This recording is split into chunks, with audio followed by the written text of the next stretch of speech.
ஒரு கேள்வி கேட்கலாமா? இயேசு கைது செய்யப்படுவதற்கு முன் இருந்த அந்த இரவு, அவருக்கு உதவ வந்த தேவதூதர் யார் தெரியுமா? அந்த இரவு சாதாரண இரவு இல்ல. வானம் அமைதியா இருந்தது. காட்டே நின்ற மாதிரி. உலகமே ஒரு நொடிக்கு மூச்ச பிடிச்ச மாதிரி. கெத்செமனே தோட்டம். இயேசு தனியா முழங்கால்ல விழுந்து ஜெபிக்கிறார்.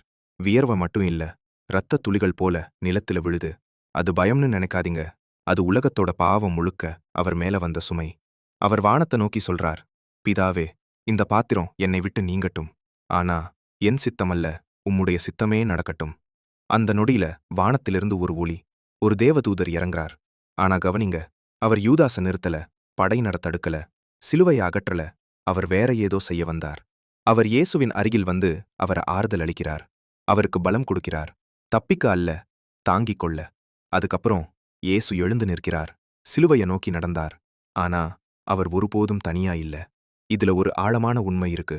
சில நேரங்களில கடவுள் உங்கள பிரச்சனையிலிருந்து எடுக்க மாட்டார்.